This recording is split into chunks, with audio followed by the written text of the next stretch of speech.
The Cellcast is recorded in front of a live streaming audience.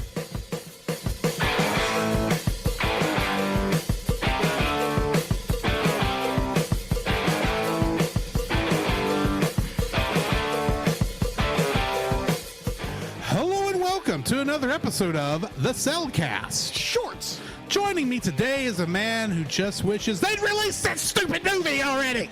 Welcome, Jacob. Well, no, there's no pin of frustration at all. At all. Can we tell? Maybe, maybe not. Why, thank you. And let me introduce our lovely co-host, a man who, if he can just get that one signature, it actually might get something done when it comes to getting a movie released for a change. Come on, Warner. Welcome, Drew. Just put it out on Max already. Yeah, come on. I know you don't want to. I know you think you're... I don't even know why at this point, now that you've pretty much said, oh yeah, we'll let somebody else have it, you don't just put it on Max. But anyway. Yeah. Tax write-off. We'll be talking more about that particular thing in just a second. Yeah. Yes. Tonight. Or today, or whatever time you're listening to this, right now, we are not reviewing a film. No. As you can try tell by the fact that this is a Cellcast Shorts episode. No, we are actually having a discussion about movies that never got made. Yes. Or in the case of one, release, because we know it's made. It's done. Like, release it already. Well, we know that. Well, we'll get there when we get there. When we get there. Yeah. But, yeah, we're going to get started on a... Just... So, I thought I got tongue-tied. It just happens sometimes. So, yeah, since we don't have a spoiler-free section to go over... No. Why don't we, instead of that, we actually talk about the thing we keep referencing, because it is at least my honorable mention. I don't know if it's yours. Yeah, that's a good question. My honorable, You have one. I do have an honorable mention. Then you go first. Okay, my honorable mention would be a Pixar film that had been promoted for at least 3 to 4 years. Mm-hmm. A little film called Newt. Newt. Yeah, Newt. Newt was canceled as a canceled Pixar film. It would have been the studio's 14th feature film, and was ultimately taking place of Brave. Gary Rydstrom was going to make his full-length feature film directorial debut. The film was originally scheduled to be released in the summer of 2011, but was pushed back to 2012.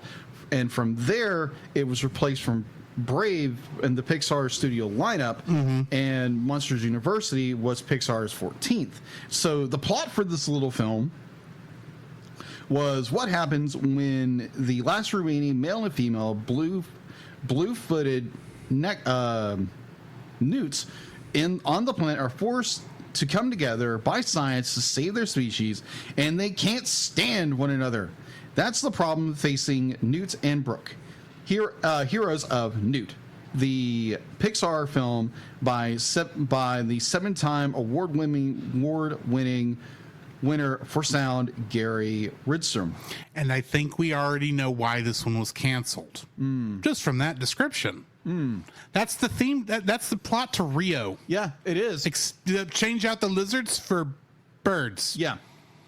It's basically the same plot, and Rio got released faster.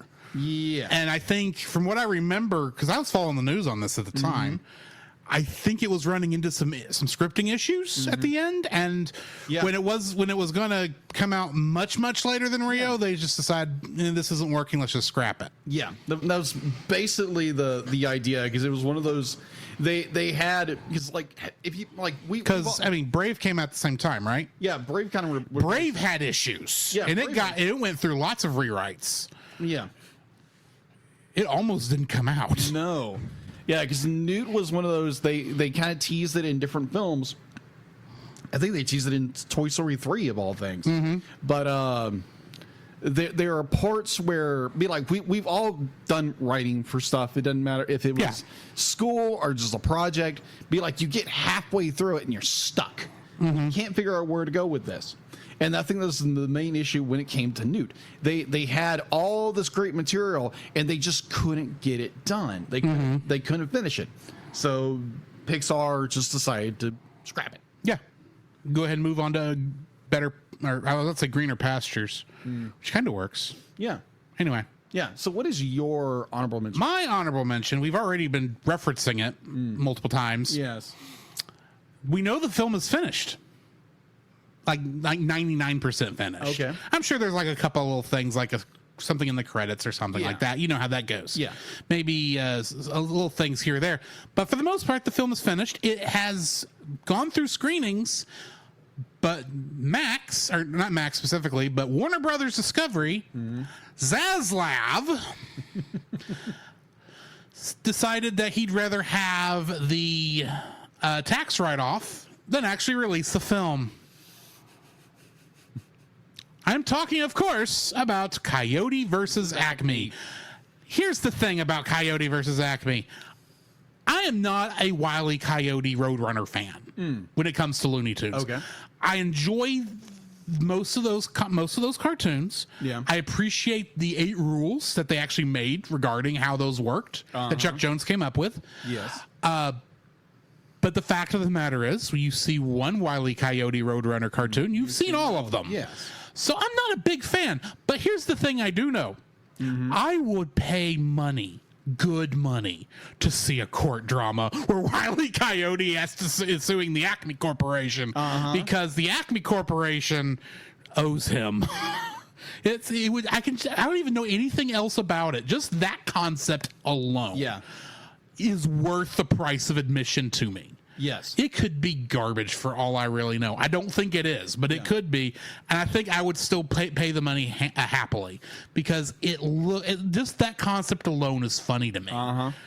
Especially since Wile E. Coyote has only talked in like one cartoon, and it was against Bugs Bunny, so he kind of had to talk, and otherwise it would have been a very strange cartoon. But you know he's not going to talk in this. He's going to be talking through signs, like he always does, and through his lawyer. Whoever his lawyer was being played by. Oh, I can't remember. I can't remember who it is now. Yeah. But it's such a clever concept, and I really want to see it. And the fact that they won't release the darn thing, even though it's supposed to be done, it grates at me. So here's another thing about this. Is the only one I know for certain has gotten out of pre-production on my list, by the way. Right. So there's the. So we've already reviewed a Max scrapped movie. Yes, Urkel Saves Christmas. That's golden nuggets. I'm not going to say what it's a nugget of. If you release that thing, release this one. Yeah, because this has got to be better. I'm just saying, just another, because that's going to be on a number 1 later. Oh, yeah. I think I know what that is, even though it's not on my list. Oh, really? Just because I know you. Okay. I know you. Yeah. But that's not on my list. Ah, gotcha. All right. So, what is your number 5? Number 5. No, well, before we do that, let me ask: is yours in order, in any certain order? Kind of. Okay, because I was going to say mine is not in an order. Yeah. So technically, I actually flipped it. I flipped the script because I had my honorable mention. I threw it in there, and I was like, no, that's my number 1. That's my number 1. So I literally just flipped it up. And it's like, okay, so my number 5 would be Plants vs. Zombie movie. Okay. Yeah, so based off the... If you can make an Angry Birds film, you can make Plants vs. Zombies. Yeah, exactly. So this was a pitch that came out. To read the Wikipedia page, in April 2015, the website we got this covered reported that a film based on the 2009 video game franchise Plants vs. Zombies was in the works at DreamWorks Animation. Let's see, the Lego Movie creator director Roy Lee was eventually attached to direct it. Its plot, according to Rich Winter about the film, a human eats some contaminated hot dogs while visiting a carnival with his family. Then he becomes a zombie and begins to infest everyone, and the rest of the plot is unknown. That was as far as they got. That was far as they got. They got some amazing concept art there. You want to go look it up? It's out there. I've seen it. It's very beautifully well done. And the only explanation they can see why it was canceled is currently unknown at the moment. But many people have assumed that it could be possibly too scary and violent for children. So yeah. Maybe, considering, depending on where they go with it. Right. If you keep it within like the art style of the game, I think it would be fine, because those are not really scary zombies. Yeah. Granted, I know your mileage may vary. Some people that might be too much. Exactly. But I think it probably would be fine. Probably. Maybe. I don't know. It's like it would be interesting as a movie, because obviously, like you said, be like Angry Birds. Yeah. They've made 2 Angry Bird movies. We've thankfully only reviewed one. Yes. But. And that company is no more. Rovio is gone. Oh, that's right. Anyway. Yes. All right. So that is my number. That is my fifth. Number 5. Number 5. My number 5 is my pick from Warner Brothers. Yeah, no, I already had a Warner Brothers pick, but that was honorable mention. This is one I found out. Well, I put it under Warner Brothers, but it went through like a number of different companies, but Warner Brothers is the one who put a lot of more work into it. There's a comic book that came out created by Jeff Smith. Okay. Called Bone. Oh, yeah, I read about that one. And they were going to make a movie based on it. On November 17th, 2016, it was announced that Warner Animation Group was adapting Jeff Smith's comic series Bone into an animated film with Mark Osborne to direct it. However, in October 2019, it was announced the project had been sold to Netflix to become a television series, which was later canceled in April 2022 due to problems going on at Netflix Animation. So basically, it's dead now. Yeah. For those of you who don't know what Bone is, Bone follows the eponymous Bone cousins, who appear as white-skinned cartoon humanoids, those being Everyman Phone Bone, Wealthy and Self-Serving Phonincible P. Phony Bone, and Simple-Minded Smiley Bone. When Phony mounts an ill-fated campaign for mayor, he is forced out of their hometown of Boneville. When Smiley and reluctant Phone Bone follow him, after the cousins find themselves in the desert, Smiley finds a hand-drawn map that they use to navigate their way across the fantasy landscape. The cousins are separated by a swarm of locusts and individually end up in a mysterious valley, a journey made more difficult by the pursuing rat creatures. Eventually, they reunite at the Barrel Haven Tavern, where they are taken in by a mysterious girl named Thorn and her grandmother, Grandma Ben. Phonebone instantly develops a crush on Thorn and repeatedly attempts to express his love through poetry. As they stay longer in the valley, they learn that it is under threat from the rat creatures led by King Doc and the Lord of the Locusts. The Bones are gradually drawn into the events around them, compelling them on a hero's journey to help them free the valley. I bought this comic book on like a whim. I had no idea what it was. Okay. And I just knew it was like, this is a very thick book, because it was the omnibus that had every issue in it. I remember thinking, this is a big book. This is going to take me a while to go through. I think I finished it in like 2 weeks. Oh, wow. Because I kind of got drawn in. This would have made, I think it would have made a better TV show, in all honesty. Okay. Just because of its length and how intricate it was. You probably could make it work as a movie. I'm just not sure how well. But the fact that it got optioned and now it's canceled and gone, it's like, oh man, I didn't even know this was coming. Yeah. I would have loved watching. Looking for this. Maybe see it in a theater, maybe watch it on Netflix. Either way, but yeah, it's gone now, unfortunately. Yeah. What's your number 4? Mine is actually an Aardman production. Tortoise versus Hare. I remember seeing that one. Yeah. So this was going to be a stop-motion animated feature by Aardman Animation and DreamWorks Animation, and was going to be directed by Richard. I'm going to butcher this name. I apologize. Gozikrokin. I'm going to butcher it, so I apologize. I said it wrong.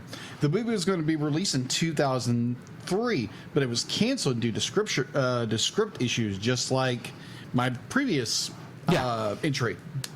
So I think there's because if you've ever tried to write something, like it takes a lot of time to work through something, and then you kind of get to this certain point. You may have the end and the beginning, but if your middle isn't working, and you're stuck, you don't know what to do with it. So, yeah, I think I've picked two films that have a very similar fate. Just couldn't get the script right. Sometimes that's just how it goes. Yep. So that's my number 4. My number 4 is a DreamWorks film. Okay. Me and My Shadow. Oh my gosh.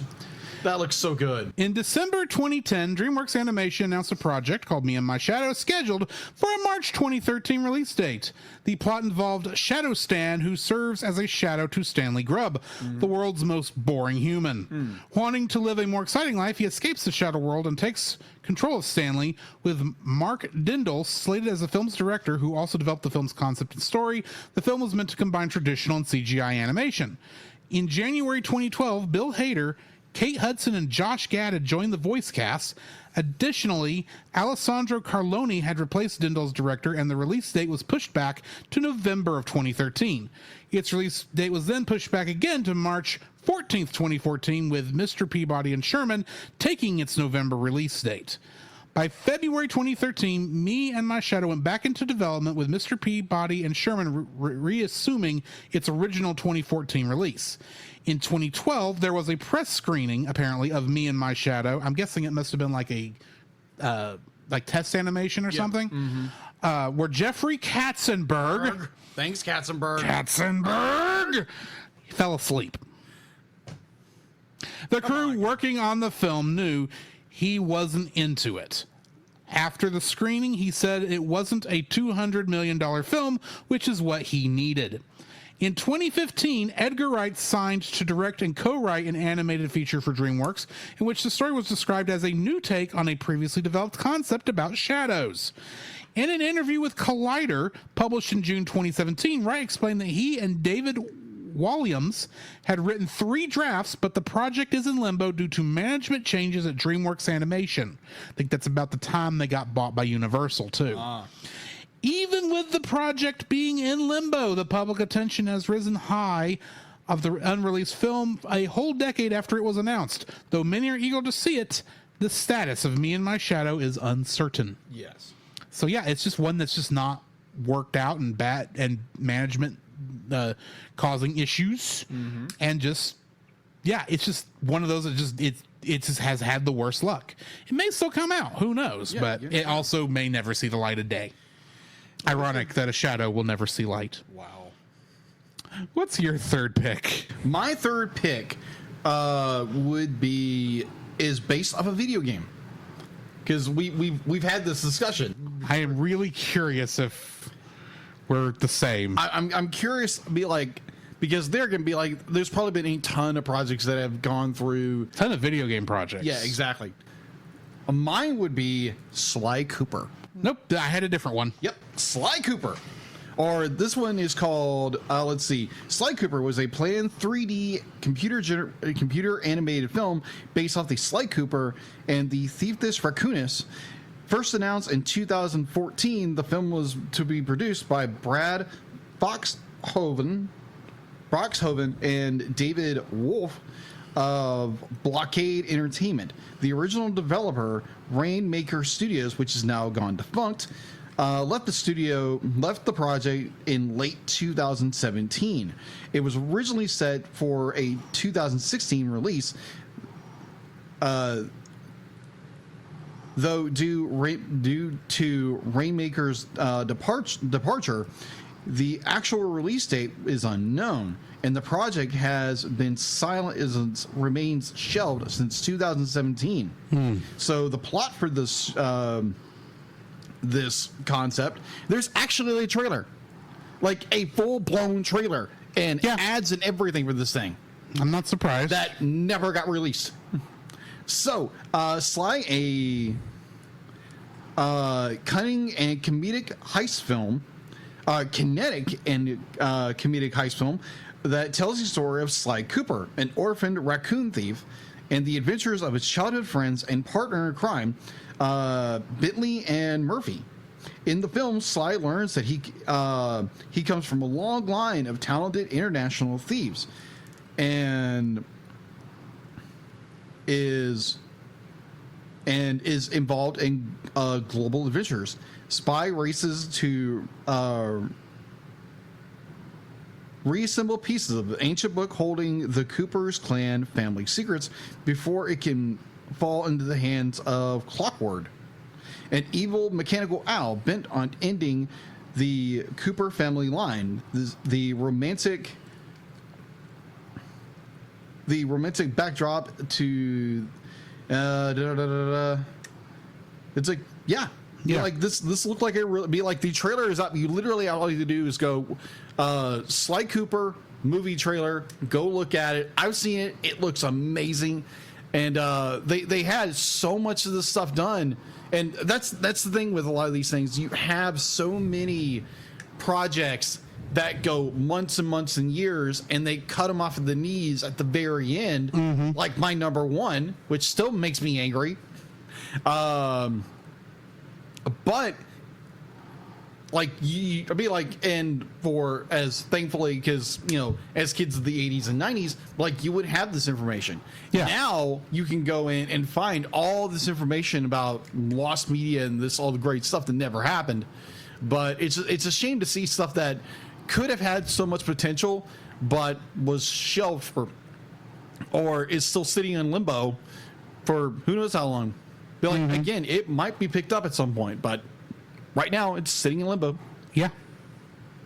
So that is my number three. My number 3 is Fox, and it is also a video game. Ooh. Which is why I was thinking, if you say this, I'm gonna laugh. But it's based on a video game made by Capcom. It doesn't have to do something with a barrel roll. That was Nintendo. Oh, well, never mind. Because you're thinking Star Fox. I was thinking Star Fox. I was like, wait, they had a Star Fox movie? No, that's Nintendo. I know. That could still happen. No, this was a Capcom. It stars a very long-running... it's based on a very long-running video game franchise that has, as of now, like 4 different eras. Really? Mm-hmm. He has been an antivirus program.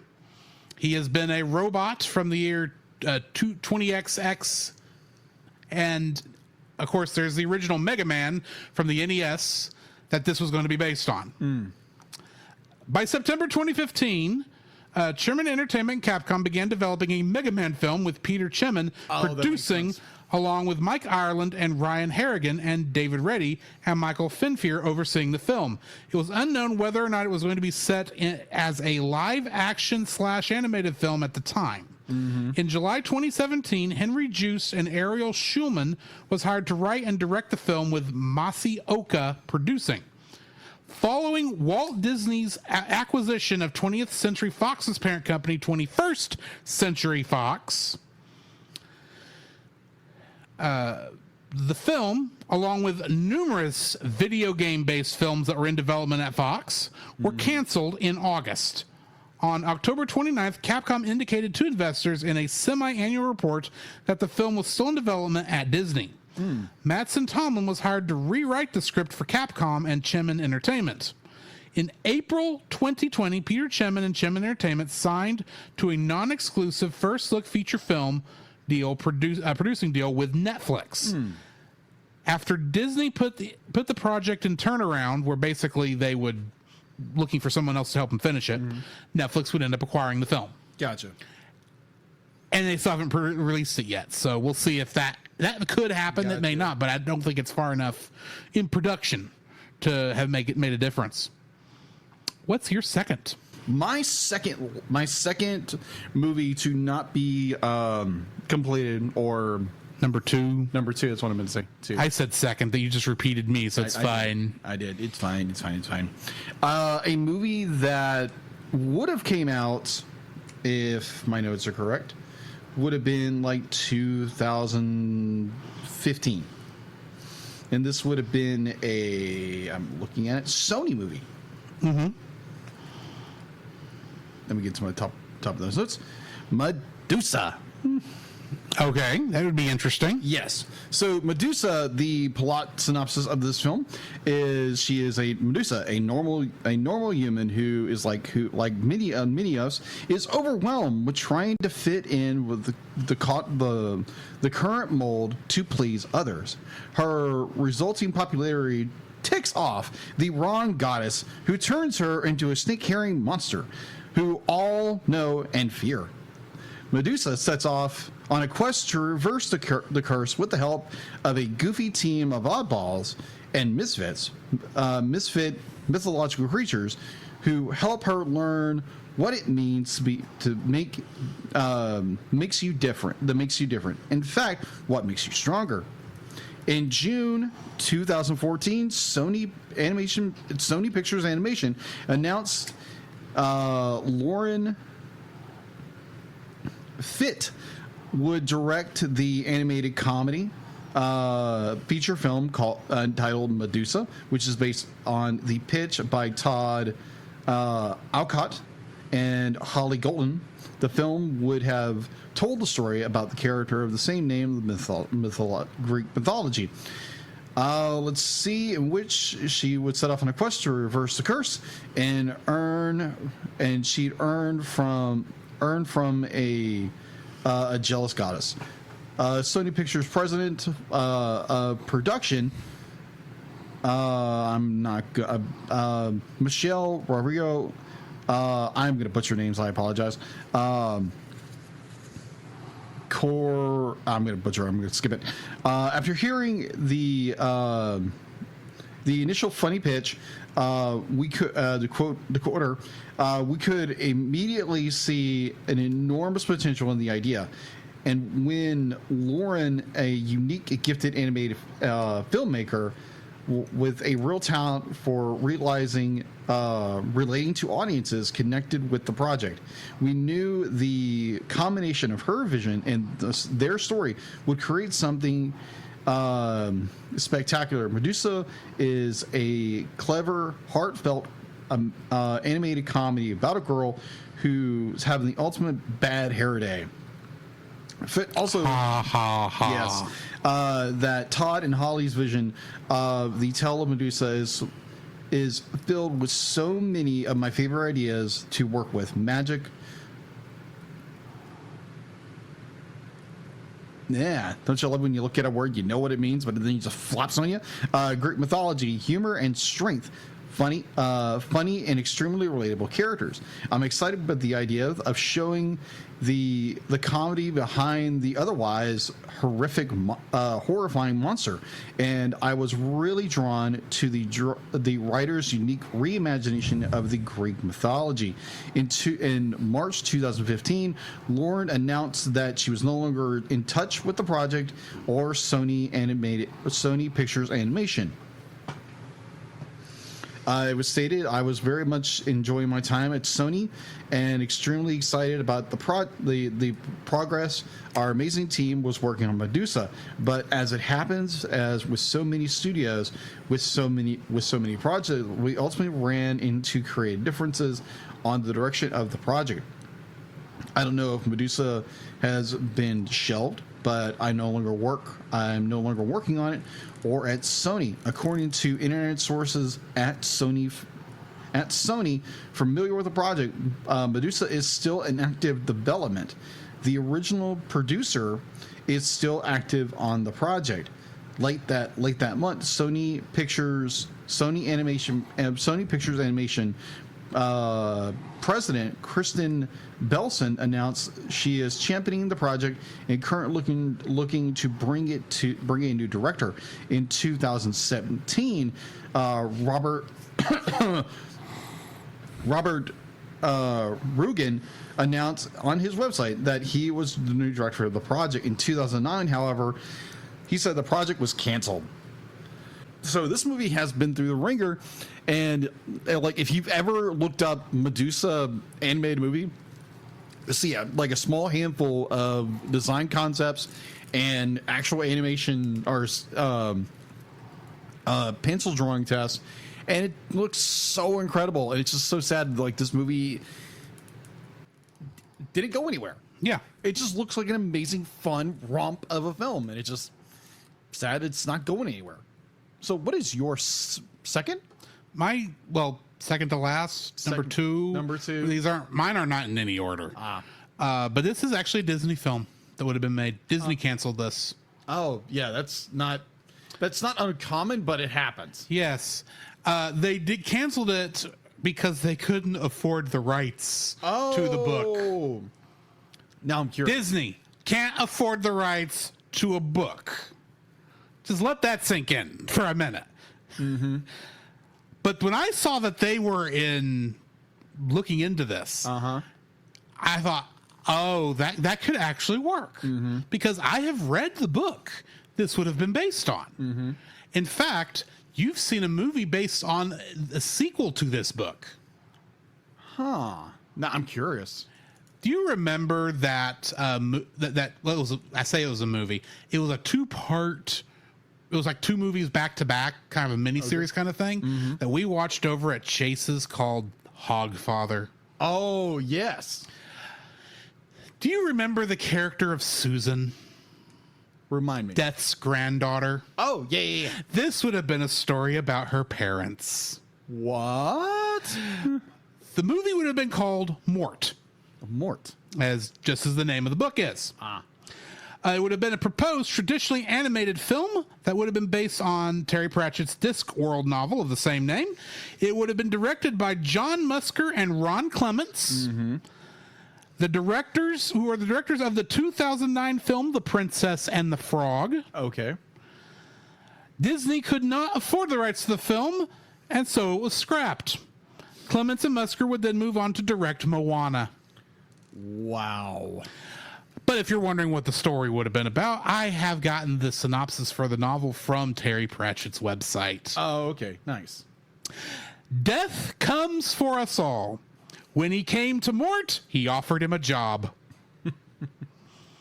Death is the Grim Reaper of the Discworld, a black-robed skeleton with a scythe who ushers souls into the next world. He is also fond of cats and endlessly baffled by humanity. Soon, Death is yearning to experience what humanity really has to offer, but to do that, he'll need to hire some help. It is an offer Mort can't refuse. As Death's apprentice, he'll have free room and board, use of the company horse, and being dead isn't compulsory. It's a dream job, until Mort falls in love with Death's adopted daughter, Isabel, and discovers that your boss can be a killer on your love life. Oh, gee. Oh, that sounds perfect. Oh, this would have been a fun movie. You're not kidding. And because here's the thing, this was actually the first novel in the Death subseries of Discworld, because Discworld is not just one series. It is like 8 or 9 or 10. Yeah. It's a whole world this guy that Terry Pratchett came up with at first just to mock to be a satire of fantasy novels, much like Hitchhiker's Guide to the Galaxy was for science fiction. Yeah. And then it became a satire of everything. Oh. Anything he wanted to make fun of, including movies like The Blues Brothers. Oh my gosh. Also one of the Death books.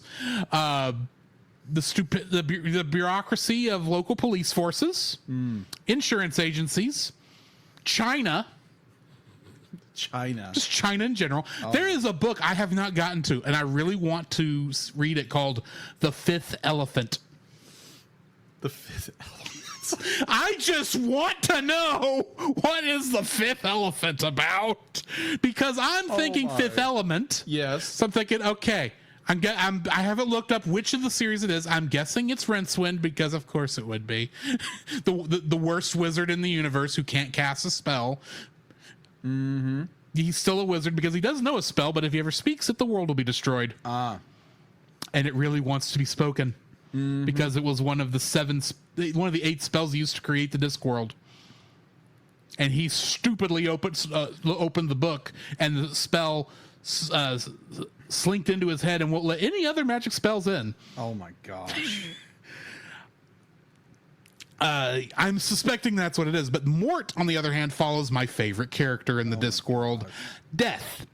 Death is in every novel. Most of the time, he's just a small minor character. because the idea behind Death is, while he doesn't have to be at everyone's death to usher them into the next thing, he is always at important ones and wizards. And cats can see him, because of course cats can see him. Of course. So, for instance, in one of the books, well, there's not dragons in this world. Okay. Except for like little pet dragon things. Dragonlings, more like. And it's not because there were never dragons in the world. It's just because they've all gone off to their own dimension. Dimension where you could see a bunch of dragons and realize that the empty space between those dragons were other dragons. Ah. That's how full of dragons it was. And one of the dragons gets summoned to the Discworld. Oh, gosh. And off screen, almost not really off screen, because we aren't really told the summoning happened. We just know we're following a bum walking down the streets of Ankh-Morpork, the main city. Oh, okay. All of a sudden, he's dead, and he doesn't know why. And Death is confused as to what killed him. Because, honestly, he's a bum. The Death doesn't show up for bums. Why would his death be important? Well, the apocalypse might be happening. The dragon apocalypse.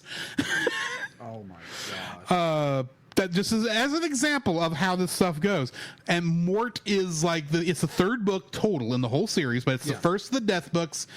And Death is one of my favorite characters because he's so funny. And you watched Hogfather. Yes. You know how funny Death is. Death is hysterical. Yeah. Hysterical. And he's dry as a bone. So this would have been funny to watch, in my opinion. Honestly, this would have worked as a Disney film. Yes, it fits in their wheelhouse. Would they have screwed it up? Probably a little bit, because Disney always massages their stories to make them less frightening. Because if you go back and read some of those classic fairy tales, you go, they read this to kids? Mm-hmm. Well, to quote Death, of course it's not safe. If it were safe, they wouldn't learn a lesson. And that's what the old lines were, and that's why Disney would probably screw it up. But probably. Yeah, I would have loved to have seen this, and I still would love to see this, even if somebody besides Disney makes it. But kind of makes it in the Disney style, because why not? You could. So yeah, that was my number 2. The fact that we nearly got a Discworld novel, book, movie made in America is just mind-boggling to me. Gotcha. I could see Illumination doing this, and it wouldn't work as well because there's not 1,000 little munchkins that they can use to say stupid things to make kids laugh. Yeah. Like every other Illumination film. Thank you, Minions. But anyway. Oh, my gosh. What is your number 1 unmade, unproduced animated film? Rory. I am not surprised. ZASLAV! Oh my gosh. I like how ZASLAV is actually louder than Katzenberg. Shirt idea. Just saying. Shirt idea. But, oh my gosh. But, so we've already reviewed Scoob. Scoob was a good movie, but like it has issues the whole bit. Right. And it was obviously setting up a cinematic universe for Hanna-Barbera stuff, which would have been cool if they'd have been able to finish it. Yeah, so get this. So the film was directed by Michael Kurtzsky. There again, I'm terrible with names, so I apologize. And Bill Haler. The screenplay was written by Paul Dini. I know. I read up on this. Yes. I had a feeling it was going to be one of your films. That's why I didn't touch on it. Yeah. You're much more the Scooby fan than I am. Yes, I am. It'd be like you have like heavy hitters. Oh my gosh. Frank Welker, hello. Scooby-Doo. Yeah. Fred, hello. McKenna Grace, Mark Hamill. Mark Hamill was in this film. Who would he have played?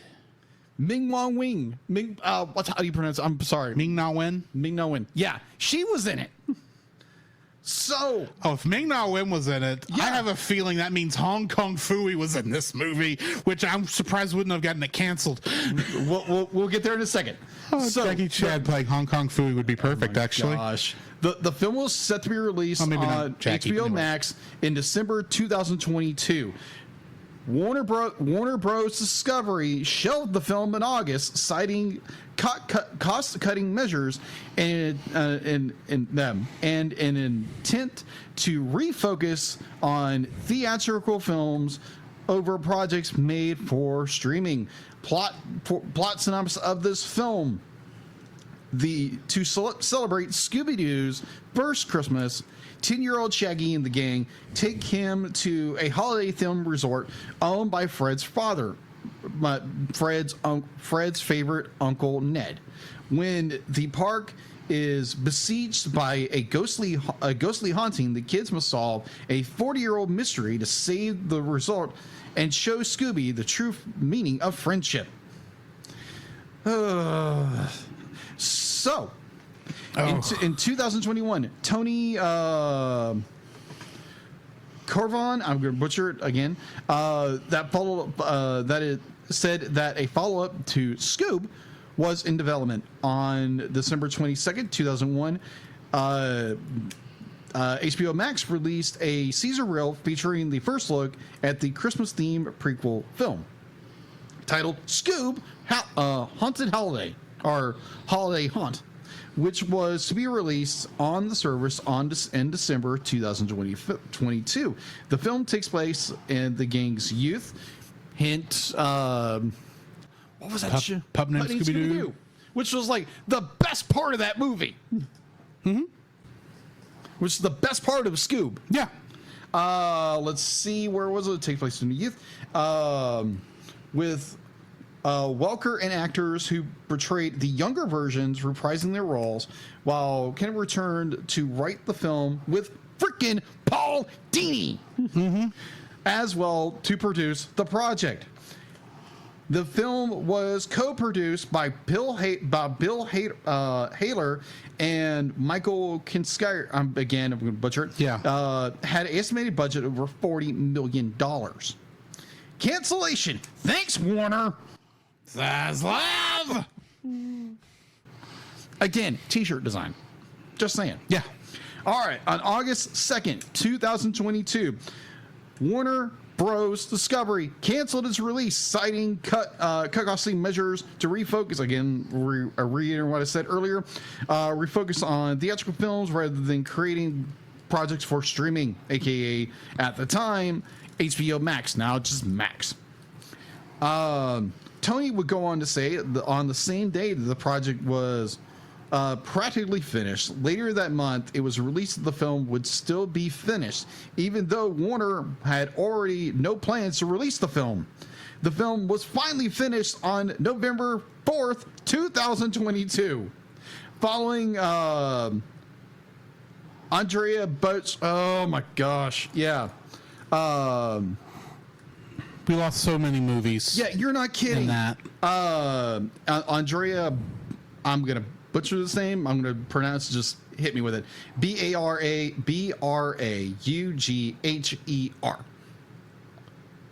Let me see. Yes. I'm sorry. I can't do it from spelling. Fair.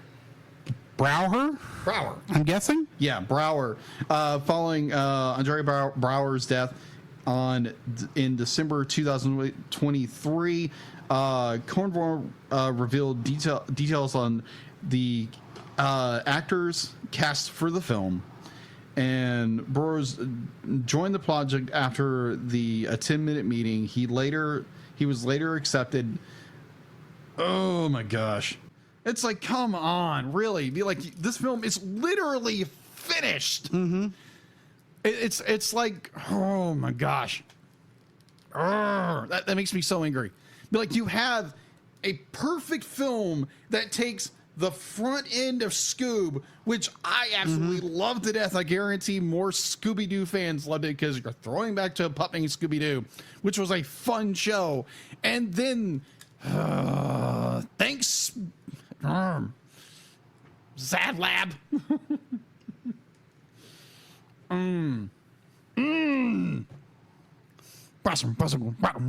Yeah. It's, oh, come on. It's literally a finished film, and you have so much freaking talent behind it. But no, we're going to write it off as a tax bracket. We don't care how much money you save, Warner Brothers. Release films. Yeah. That's your job. And they release the... You release Circle Save Santa.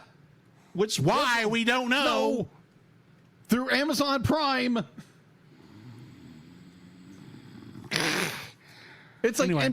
and like to be real, be like, you had Scoob, which came out in 2000. Where was that? Where was it? Come on, I feel sheepish. Yeah, be like, it came out in 2021 when Scoob came out. Like, this is a perfect follow up. Be like, it's got a great cast, it's got great writing, it's got a great director behind it, and then you release a property that has not been touched, and nobody in this entire generation now has no idea who Urkel is. Yeah. They only know him as like an icon. They don't know who he is. And then you bring him in, and it's not even really Urkel. It's barely Urkel. For a guy who grew up watching Family Matters, Jim and Niece has made me frustrated. It's like, yeah, you can do. Did I do that? But it's like, jeez, get Scooby back on. ZASLAV.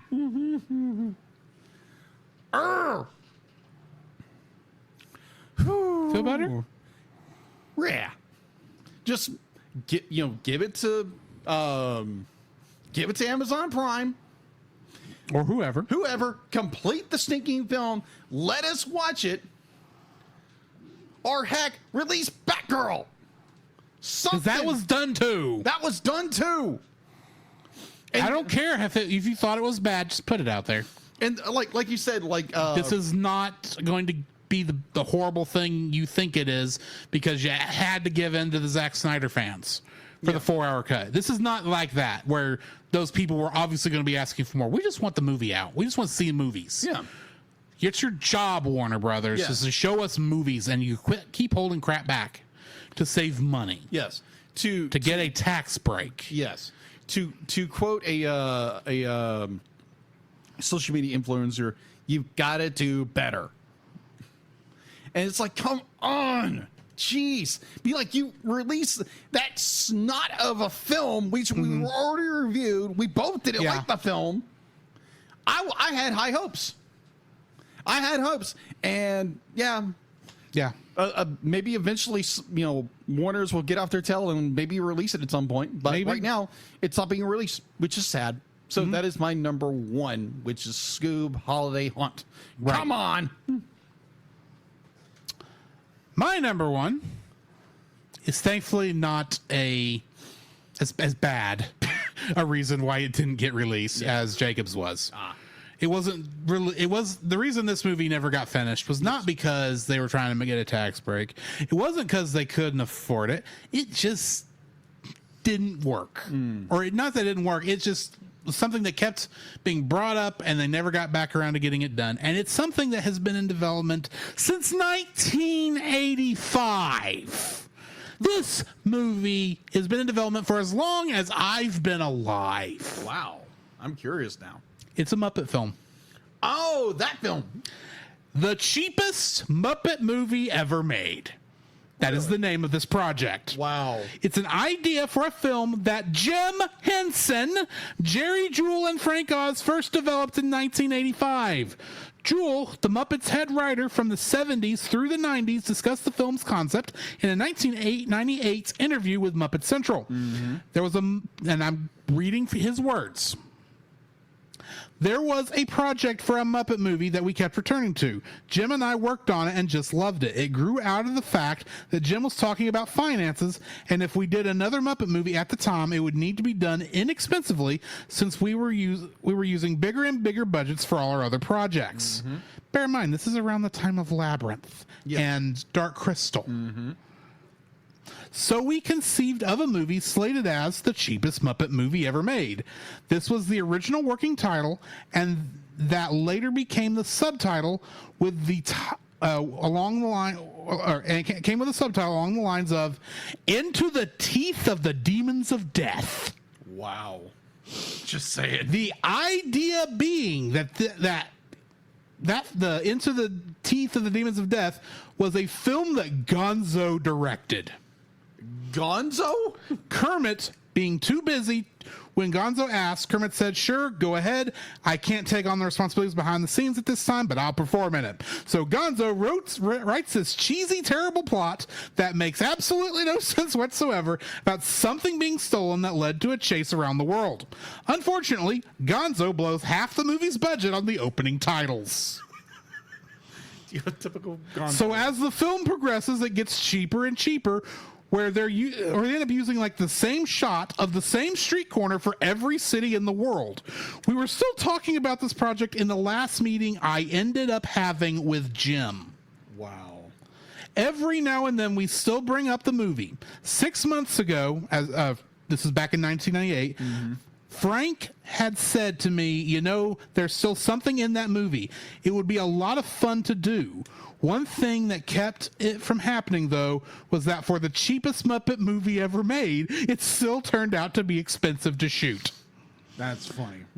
Things like a tranquil island blowing up with a volcano and such. Gonzo. Additional plot details were recounted in Jim Henson, the biography. Gonzo's film, once again titled Into the Jaws of the Demons of Death, would eventually get cheaper and cheaper in looks, turning into a black and white Super 8 film, then to a slideshow and storyboards. Eventually, Gonzo would gain some corporate sponsorship, ending the movie in high-definition widescreen. It sounds like the end of Evangelion. Frank Oz discussed resurrecting the 15-year-old script in a 2000 interview. The script was again mentioned as a next movie for the Muppets in September 2009, as discussed at the D23 Expo. It was later set aside yet again in favor of the Muppets, which is a good film. We'll get to it eventually. Yes. Frank Oz responded to a question about the project on a Reddit Ask Me Anything in 2018. Wow. When Dick Cook was head of Disney, he asked me to get involved with a Muppet movie. So because the previous script was dated from being written 40 years ago, I did rewrite it with the help of Jim Lewis. And personally, I love it, and I wish it could be made. But maybe its time now is gone because it feels like Disney would like to go their own way. In a live stream for the Museum of the Moving Image in 2020, Jim Lewis revealed one scene in the rewritten script took place during the Muppet movie, showing the action behind the curtains of the Miss Bogan County beauty pageant moments before Miss Piggy's entrance. In a 2023 interview for the website Tough Pigs, Frank Oz discussed an idea for the film was to have assorted Muppet rats be the camera operators with cameras attached to their bodies. Eric Jacobson talked about reading as Frank Oz's characters at a table read for the revived project and the prospect of Oz performing on the project as well. He says, "I was invited to do the read-through, and we talked about that we had talked already. Frank and I had talked, and he talked about how he might want to perform in it. I said, that's fine with me. That'd be great. Fantastic to have you come back. And I've always said this to him that he's got a parking spot reserved should he ever want to play. Frank and I had spoken, and it was kind of the understanding that he was going to come back to his characters for this one project, which would have been great, which would have loved to have seen it happen, and I was looking forward to having this journey with Frank, with these characters, possibly assisting him, and just having this real quality time with him on the same production with these characters. But it just wasn't meant to be. For those who don't know, Frank Oz quit playing Miss Piggy and Fozzie Bear, his two main ones, and really everything, all his Muppet roles, going into the Muppets because he did not like that script and thought Disney was ruining it. Fair. More on that when we get to the Muppets. So we get to the read-through, and he has me read all the parts, all of his characters at the read-through, and I obliged. I can't tell you that it was the easiest thing for me to do, but I obliged. He wanted to hear it, and then it was funny because we got about halfway through and he came around to everybody, was giving us all notes on how to carry the material forward for the second half because he wanted it to just sparkle as much as it possibly could. And he took me to the side. I thought he was going to give me some pointers about Piggy and Fozzie and Sam and Animal. And he starts talking to me about how all the rats should have Brooklyn accents. Well, Rizzo does. Yeah. But that's because Rizzo was from Brooklyn. Yeah. But I would have loved this. And this could still happen. That's the crazy thing. Yeah. They could still do this. They ought to do this. This sounds like it'd be fun. Yeah. Put it on Disney and Plus, it'd be fun. Yeah. And granted, there'd probably be a lot of, the way you shoot movies nowadays, there'd be a lot of CG, but it would still work and it could be funny. Yeah. And the fact that this would be like the last Jim Henson movie that he had anything to do with, so many years after his death. And I've known about this since for like 15 years now that this movie was in some form of production, and I almost wasn't going to do it until I started reading more about it and realized, this just sounds hilarious. And it's not the kind of thing the Muppets do anymore, and they really should get back to doing stuff like this. But yeah, the cheapest Muppet movie ever made was still going to be expensive. Yes. It would have been fun, but unfortunately, it never happened. it never happens, and who knows if it ever will.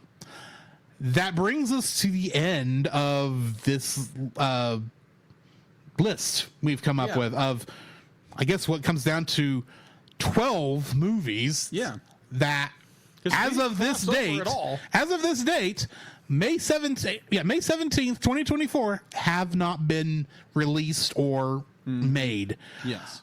And some of these we'd love to see. Oh, yeah. I think we'd love to see all of these, for being honest. Some of these wouldn't take that much for them to finish. ZASLAV. I'm sorry, we may have opinions. A little. Just a little. A little. But yes. In that case, join us on the other side of the bumpers, and we will get to talking about what we've been watching and some news. Yeah.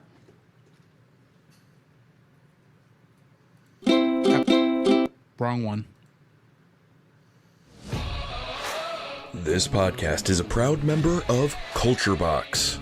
Whether you enjoy geeky reviews, comedy, or original fiction, you can open up the Culture Box and find something excellent for your soul. Point your web browser to culturebox.media.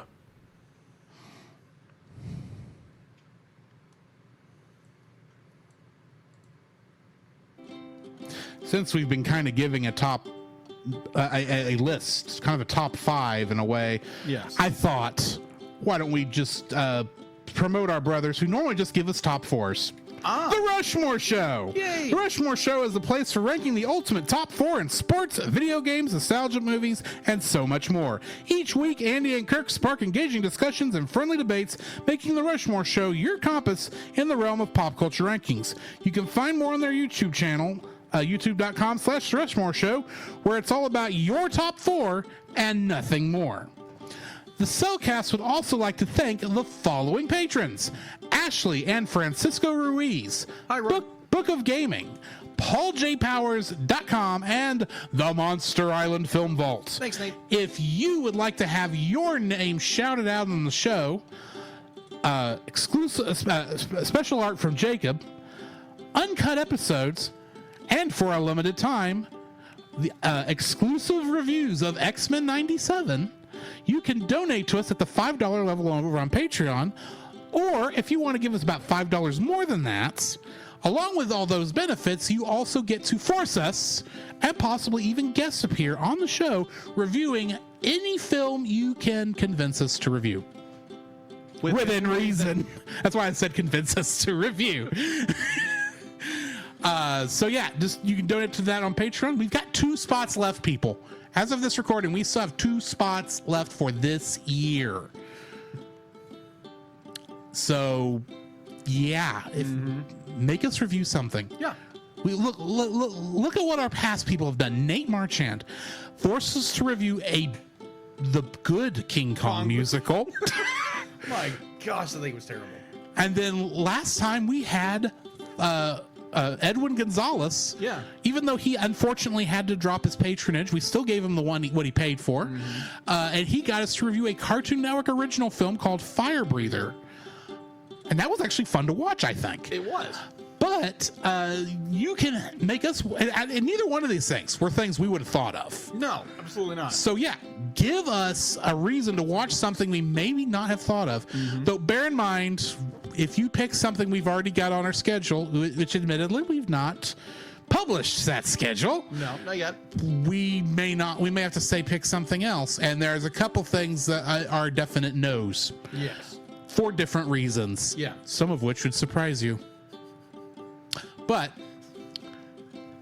he knows what I'm referring to. Yes, I do. But anyway, join us. Donate to us on Patreon if you want to support us. Also, go to our shop. Yeah. You want a T-shirt that says it's lime green and has our Cellcast logo on it? Since that's the only shirt design we've ever published So far. click the link in our show notes for Redbubble and please buy a shirt. Yeah. Send us money. We would like money. Yeah, Please. Just wait for August. We might have some projects coming in the If way. for no other reason than to make we don't make it where we don't have to put our own money up for this, which, no offense, has mostly been me. Quit begging. I'm just saying, you owe me a little. Wow. Moving on. Moving right along. Dig a doom. That seems apropos considering our last lesson we talked Yes. about.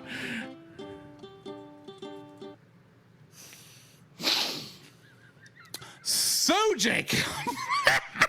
I'm sorry. Wow. I cracked myself up. You did. By the way, I am not pressuring you. Even though I don't think I've ever charged you for any of the back pay. No. But if you feel like it. Got it. Anyway. So, Jacob, I have a question for you. What have you been watching? It's been 2 weeks. It's been 2 weeks, yes. So this was a very pleasant surprise to me. So Disney and Hulu merged. Yes. They became one app. And knowing that Hulu had everything that Fox Studios had on theirs, and be like, there's no way on earth this is getting on Disney Plus whatsoever. It happened, people. So last week, Fun fact, if you have the bundle and can watch Hulu stuff on Disney Plus, you can go watch Spy Family over there. that's right. Fun fact, if you want to catch up where we left off at the end of the first half of season 1 on TAS, I didn't realize that. it's there now. Gotcha. Do you have the bundle? Yes. Then you won't have to borrow my copy when we get back. Gotcha. All right, so I watched a movie that I am very familiar with. I could literally, I would say, quote it, but I am so from because I watched it as a child, and it's an action movie from the 80s. Die Hard on Disney Plus.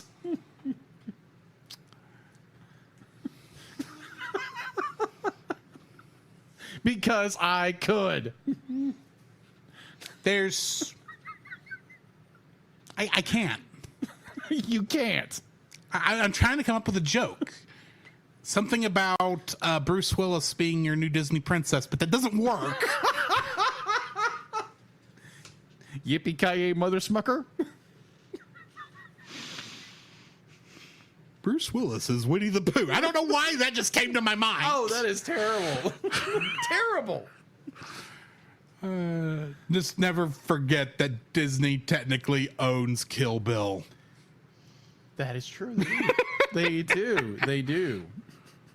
So I watched that. Literally, I could put it on the background. I know what's going on. Now, mind you, as a kid, as a child, but like we watched the TV edit of this film. My dad literally spliced this movie, the front of it, because it got damaged. So we watched this film as a TV edit. My dad finally gets a hard copy of this thing. I'm like, whoa, this is a lot more than I thought it was. But it's such a good movie. And then it was like, you know what? Just followed up Die Hard 2, Die Harder, which I always enjoyed as a kid. I always enjoyed that movie. Like, I know. Can I just say that if they ever make another Die Hard film, because we're up to 5. Yes. If we ever make a 6, I have the perfect title. Old Habits Die Hard. Oh my gosh. Well, It's the perfect title. I agree, but with Bruce Willis's current condition, I think it's gonna happen. Like I said, Old Habits Die Hard. Agreed. The 4th one sucked. The 5th one sucked. It was terrible. Anyways, so I watched that, and a movie that I've been wanting to watch for years because I've seen reviews over it. And I was like, wow, this looks like a good movie, like really, really good. And people have raved about it. It recently came on to James Cameron finally released it on 4K. He finally got around to color grading the film for Blu-ray. Yes, The Abyss. And he finally did the True Lies. True Lies also, yeah. Yeah, True Lies now has The Arnold Schwarzenegger, what's her name? Scream Queen. Jamie Lee Curtis. Jamie Lee Curtis. Yes, which I love that movie to death. It's so good. It's so cheesy, but it's so good. These films never got a DVD release. They did get a DVD. They got a DVD in release. Europe. No, over here. I never saw it because my understanding was he was wanting to do a color grade, and that's why they didn't get released on DVD. Well, that the last release they'd done was on VHS until this Blu-ray release. Well, I have a DVD version of True Lies, and I'm not saying you don't. Yes, I agree that you probably own a copy on DVD. Yes. My question, but my thought is this like that quote unquote DVD copy we had of Song of the South? No, this is a legitimate, just with a fancier cover. No, this is a legitimate release of True Lies over here in the States. Okay. Yeah. He's never, because he's been so focused on his Avatar project. Let the Smurfs die. Kill them if you have to quote another Disney space property. Yes. So I watched it on Monday, and I was like, wow, okay, this is a really interesting artistic film that James Cameron just went all hog wild back in the 80s. And it's just like, it is just a, wow, this is like a tour de force of just amazing cinematography, acting the whole bit, but at the same time, it's like, dear Lord, Cameron, calm down with the directorial dictatorship. Yeesh. I no wonder, like, there are certain actors who will not talk about this film because they felt like they were being treated like animals. Mm-hmm. But it's like, if you haven't seen it, go watch it. Now, I've heard the director cut is better because they kind of flesh out the story a little more. Yeah. Because the ending is like, okay, this is weird. And it just ends weirdly. It's like, okay, shouldn't there be something happening? Nope. Love story. Bye. So, yeah, that is what I've been watching. I'd be like, oh my gosh. Be like, it's a good film. I want to watch the director's cut now. So maybe eventually I will buy the 4K and yeah. So that is what I've been watching. So what have you been watching, listening to, and probably playing? Well, I was gone on a cruise. That's true. So I watched the Gulf of Mexico slowly drift past my deck chair. I didn't watch a movie on the ship, and would you like to know why? They got movies showing.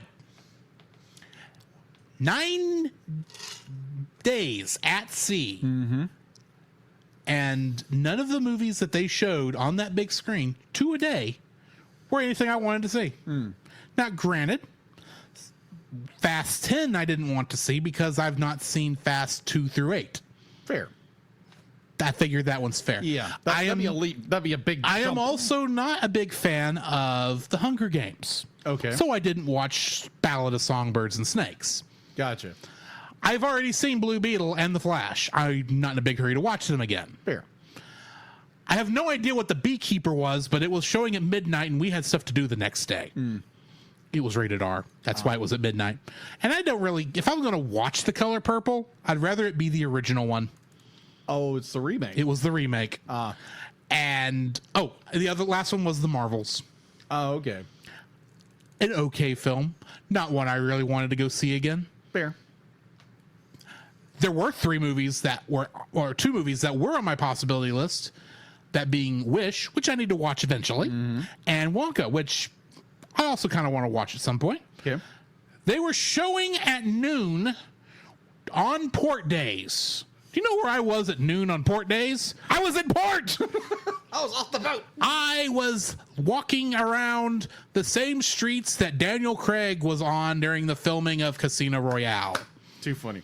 I didn't actually get to see the beach because we didn't go that far, but I assume he had to be down there at Straw Market at some point. We got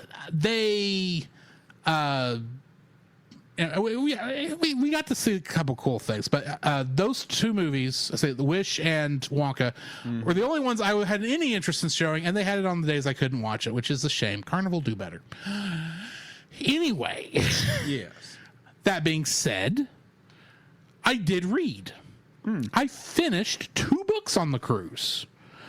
Not that one yet. Put it down. I'll put it down.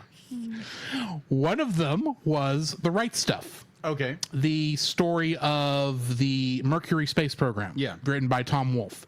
Very good. There's a movie based on it, but I read the book, and the book was very good. Good. And then I read Fahrenheit 451. I did not realize this book was only 150 pages when I started it. Okay. Because I looked at it and go, oh. Because what I do when I'm checking length of books, I turn to the back page and see what the last page number is. Okay. Makes sense? And it ended at like page 330. Okay. I was thinking, okay, so it's a normal sized book. That'd be fine. I turn back to the front of the book. I look at the table of contents. There's only 3 chapters. Chapter 2 begins on page 50. Chapter 3 begins on page 100. And so I'm sitting there going, so the first 2 chapters are all 50 pages each, but the third chapter's 200 pages. That's weird. That is very weird. And I found out why. Because chapter 3 is also only 50 pages. After that point is when all the literary criticisms comes up, because it contains like a bunch of histories about the writing of the book, all the here's what the book means, and all this other stuff. The kind of stuff it's like, if I were in college, I might care. But when I read a book, for the most part, I want to, my first time reading it, I don't want to hear anybody else's opinion on it. I want to make up my own mind, come to my own decisions, interpret the book based on what I get out of it. And then later, if I read it again, maybe then I'll go back and read what everyone else has to say. But for now, I prefer to see it as a strangely prophetic book about the 2000s. Wow. Dude, this book was written in like the 50s, right? Mm-hmm. They had Bluetooth earpieces in this book. Wow. Yeah. I was like, oh, wow, wow. And yeah, that's about how people treat them too. That's how they ignore the world. And listen to, we're not driving 100 miles an hour like they are in the book, but, well, they are on Interstate 40 between Dallas and Houston, I'll tell you that. But it was an interesting read. I do actually suggest it if you've never read it. It's a good, decent little science fiction. It's not as trippy as 1984. Okay. I think 1984 has a little bit more, and I still need to finish 1984, but it's a lot more, there's a lot more symbolism and a lot more, the world is going horribly. Yeah. This is like, please, okay. Just a quick thing. I start this book in my mind. It's like, okay, this is a book where, knowledge is banned. So they burn books because that's where knowledge is kept. Yeah.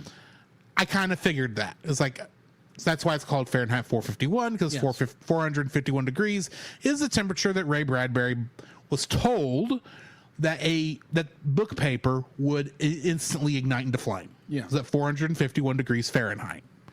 That's why he named the book that. Yeah. So I thought that's all it was going to be about. Well, we get to like partway through the book, and because this guy's never read a book before, and he's discovering books, and he's wanting to know what's so big about this thing. Why is it that this book that I'm reading, which ironically was the Bible, I think I came up with better reasons why he was getting into it more than why it was speaking to him than just just that it was great literature. It's like, yes, you're falling under conviction, my dude, in Ecclesiastes, because of course it's Ecclesiastes. That's the only book of the Bible any of the artistic people ever read was Ecclesiastes. So no wonder you think the Bible's depressing. Yeah. But anyway, he's trying to explain, it's like, so he's saying the problem is not that books, there's nothing special about the books themselves. The movies and TV shows, that's not the actual words in the book, but that's basically what it's referring to. They could have these same qualities if they'd actually write quality and not just not just be shallow. Yeah. So it's like, that's what I'm saying. If you just write good stories, it would be fine. But yeah, because people aren't thinking anymore. That's kind of the thing. And the world goes to heck at the end because people aren't thinking at the end. You know how these things go. It's a good book. I suggest it. If you get a chance, just bear in mind, it is one of those warning books about the world is going to come to an end if we don't change our ways. And I'm a man who loves books. That sort of a thing. Yeah. So I left on that vacation the day after we recorded Fire Breather. Mm-hmm. So everything, I did not get a chance to watch anything really until this last week. Mm-hmm. And I've, even though we didn't have a movie to review this week, of course, I watched our 3 episodes of X-Men 97. Mm-hmm. I rewatched Tolerance's Extinction Part 1. Yeah. I threw in a couple of episodes of Mystery Science Theater 3000. Yeah. Which one of those was a movie called Avalanche, which involved a 80-year-old Rock Hudson, who was acting like he was 40, but he was very obviously much older than that. Another one was called The Time Travelers, which was a really bad science fiction film. But last night, and I still need to mark this on the 200 challenge. I haven't done it yet.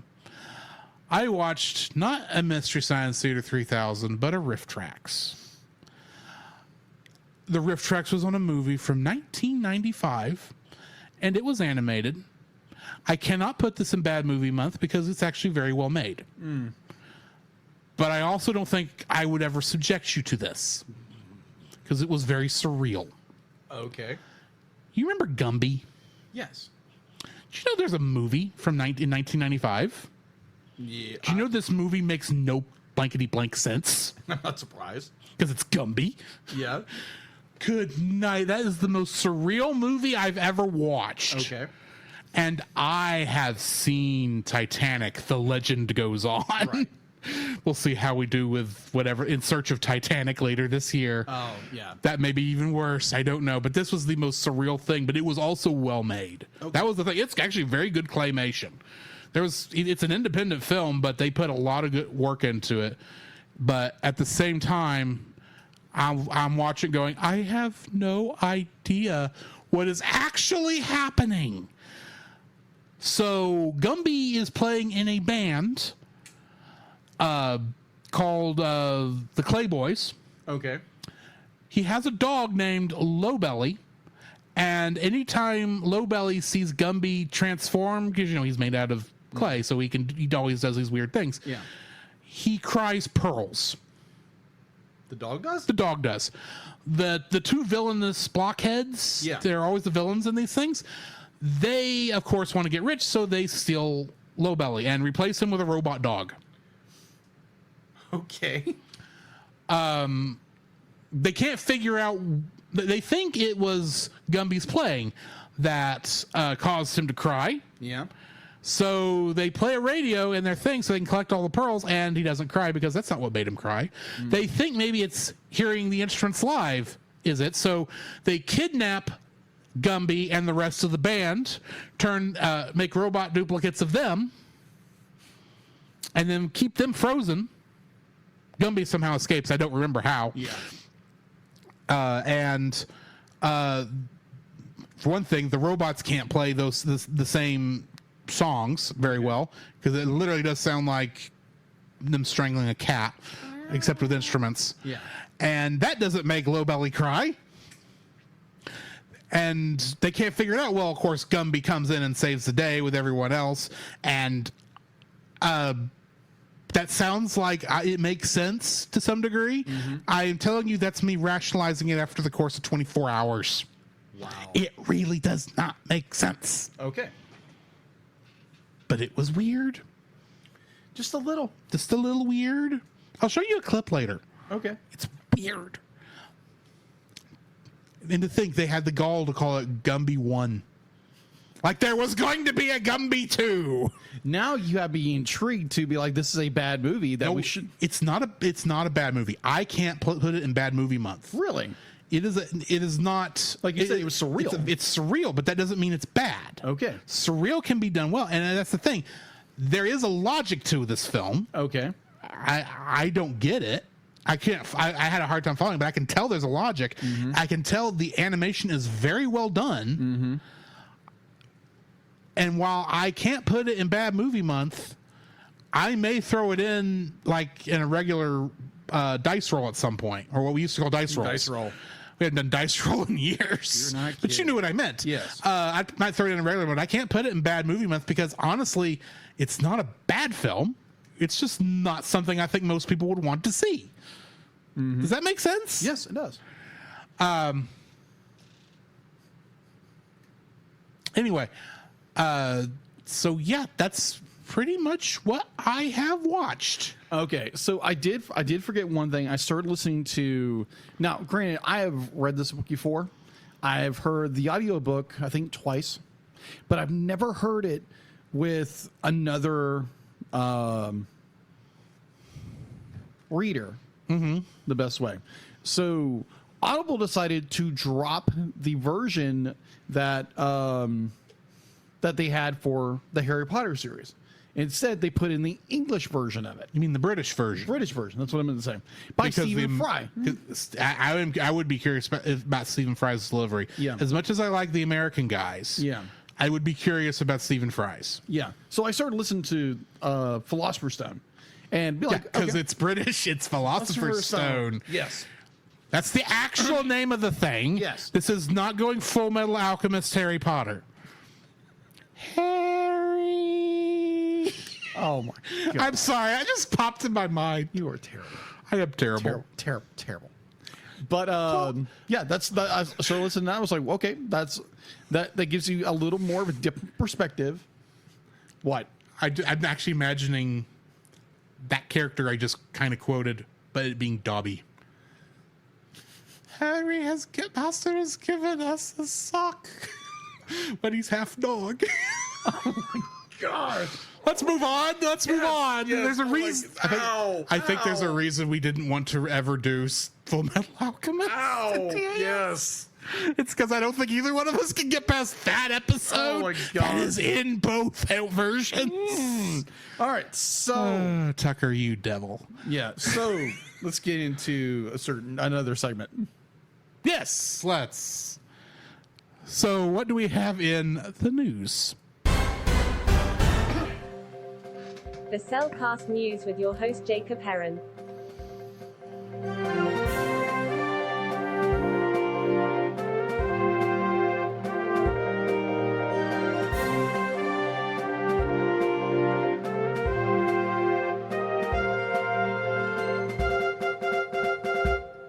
Why? Neko, I'm just going to say, be glad you don't get it. Continue. Okay, so in the news, thank you, Dealit. In the news, so this was a movie that was brought to my attention earlier. I think it was earlier this week. It was in a chat that I'm in, and they're like, "Oh, this movie's coming out." I was like, "Okay," and so I watched the trailer. It's okay. I don't quite understand it because it's kaiju. Something to do with a guy who transforms into something. He's a henshin hero. Henshin hero. That's what I was looking for. Henshin hero. So what I have 1, 2, 3, 4, 5, 6, 7 of his series over there that I still need to watch. Yes. The movie I'm referring to is Ultraman Rising. Yes. We We actually got a trailer for it this week. Yes, we did.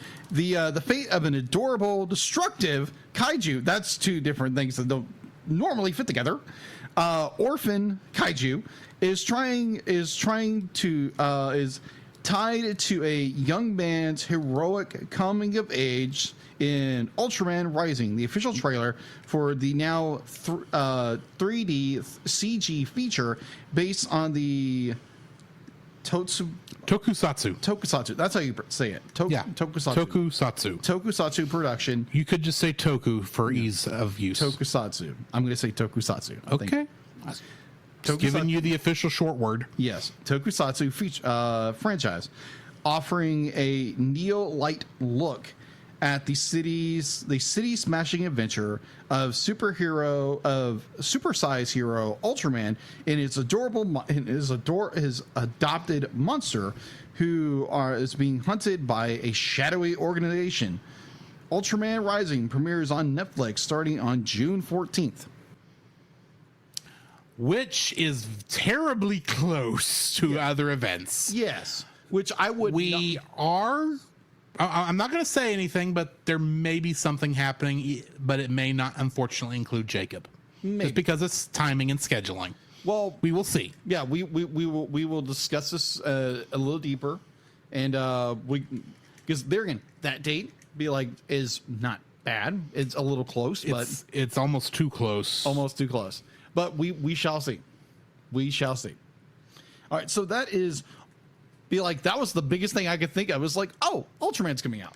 Even though I really don't understand a whole lot of Tokusatsu, and I know nothing about Ultraman except for the Netflix things that have come out and everything that Nathan Marchand from Monster Island Film Vault and my co-host here have talked about it. Mm-hmm.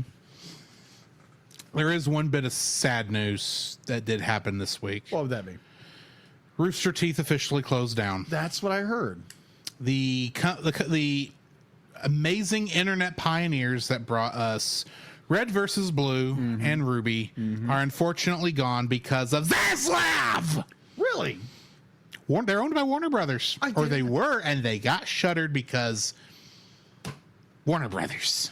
I didn't know that. So it's ZASLAV's fault because he's the boss. ZASLAV. You know what the other weird thing is? Rooster Teeth at the time, I believe, owned Death Battle. Yes. Which means that's owned by Warner Brothers. Yes. And they have not announced when they're coming back yet.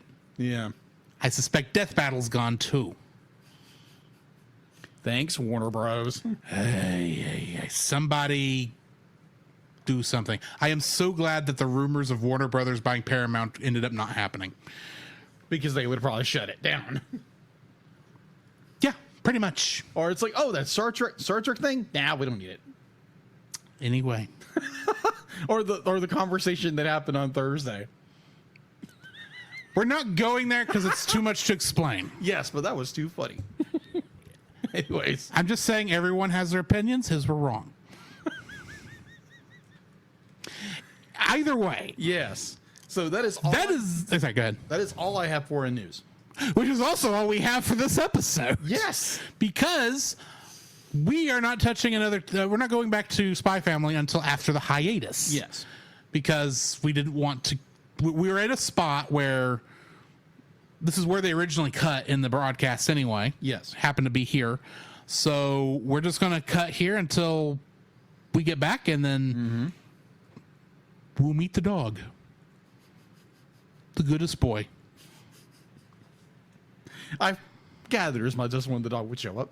Yes. So, in the meantime, this has been Drew. And this is Jacob. And we'll catch you in the next frame as long as we don't get canceled. You can follow Jacob on his Facebook at Jacob B. Heron. His Facebook page, Jacob's Daily Art Corner, where he tries to draw each and every day. I try. His Instagram at Jacob B. Heron. His Twitter at Jacob Heron. And his Letterboxd at Jacob Heron. You can find Drew on Facebook at Drew Dodgen. His Facebook page Drew's Photo Bin to see his photography. His Letterboxd page at ggeorge759. His Twitter at ggeorge759. And Instagram at Drew Dodgen. I need to You update can my like photos. us on Facebook at the Cellcast Podcast. On Twitch at the Cellcast Gaming. On YouTube at Cellcast. On Twitter at cast_cell. The Cellcast can be found at Apple Podcasts, Google Play Podcasts, Stitcher, Man, I need to Spotify, update this. or anywhere else fine podcasts are downloaded from. Please rate and review us where you found us, and also on we are still live. Podchaser. That's what we got. Email us at thecellcastpodcast@gmail.com. The Cellcast is a proud member of both the Pop Americana and Culture Box media networks. For more information, please see the link in the description. I'm Our theme lazy. song is Drop and Roll by Silent Partner. And remember, that's Cell with a single L. If you didn't understand the thing Dean just said, we apologize.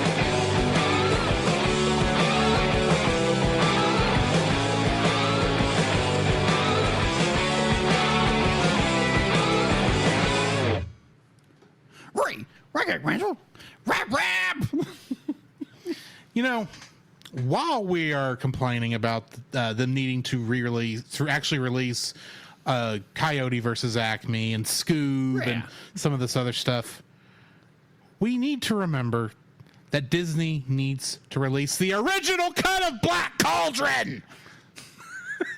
Release the Rich Bergman cut. Hashtag.